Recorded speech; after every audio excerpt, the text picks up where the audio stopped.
In this segment, I'm going to talk about one of the key components of the Envision Tomorrow Plus tool, the building prototypes, or often called the return on investment tool or model.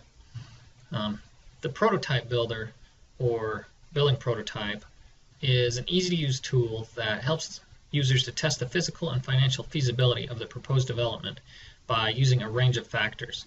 So let's look at these, the building prototype library first of all, and then let's also look at where we input the factors. So on my screen, as you can see, I have quite a few Excel spreadsheets.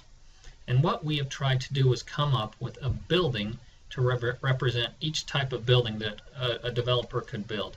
So let's decode some of these names. So this building on top would stand for mixed use residential 30-story owner building. For instance, this building right here would be a residential 5-story rental building.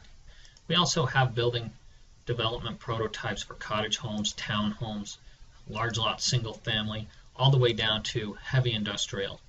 We try to think of a building prototype that would represent any sort of building that you would build in your city or town. Let's go ahead and open one of these spreadsheets and look at where we input those factors. So I am on the Physical Inputs tab, and what I'm looking at specifically are these cells in the pink. And these are where you input the assumptions that go into your building prototypes. So for instance, right here on site area, we would enter the size of the lot in square feet that we are testing. We could enter the gross to net land ratio. If we had open space requirements or landscaping, we would enter them here. We would enter the height of the building in stories right here. And going down the list, we could choose here if it was a renter or owner building. We could choose here if it was a multifamily or single family or townhome, etc. We'll leave this one on multifamily since it's a garden apartment. And we're going to dedicate the entire building, 100% of it, to residential use. We could also, if we wanted to do a mixed-use building, we could add some retail, or maybe there's even a little office space in there. But they do need to add up to 100%. All of the building uses need to add up to 100%. I'm going to go ahead and leave this one at 100% residential and move on down. And we also are going to look at the unit size for residential, retail, and an office. So what I've got plugged in here, and this is an average number. Of course, some are bigger and some are smaller, but I'm looking at about 1,000 square feet on average.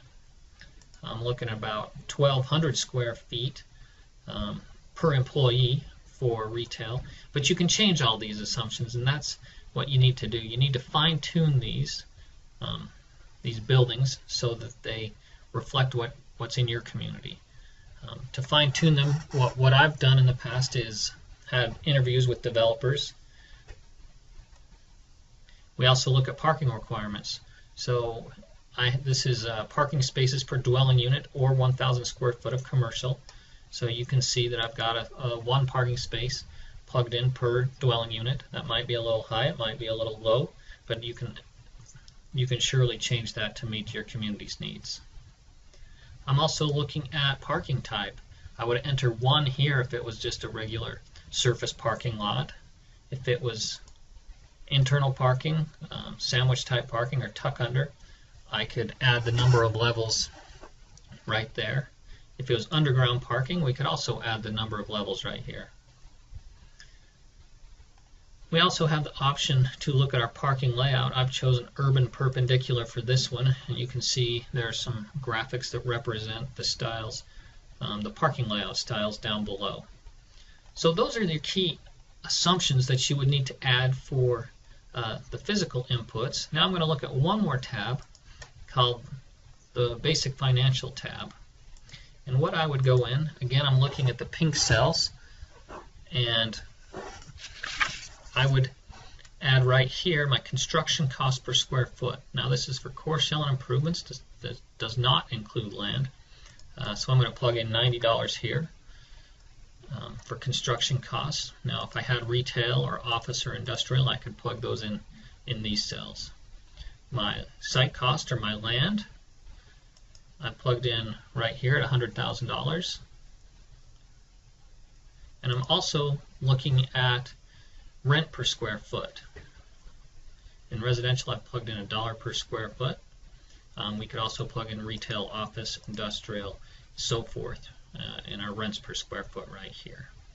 We have sales prices per square foot. We've chosen this as a rental building, but if it was an owner building, we could put in I've chosen $165 a square foot. That's where you'd plug that in here. You also need to plug in parking costs. Now, in our building prototype library, we've got national averages. We've got 3,000 for surface, 20,000 for structured, 55,000 for underground, etc.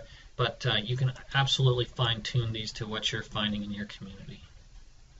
So those are the basics of the inputs for the building prototype library. I wouldn't be too intimidated by all of the tabs in this spreadsheet. While you're getting used to the model, I would primarily look at the physical inputs and the basic financial tabs and get as much information as you can for those pink cells. Thank you.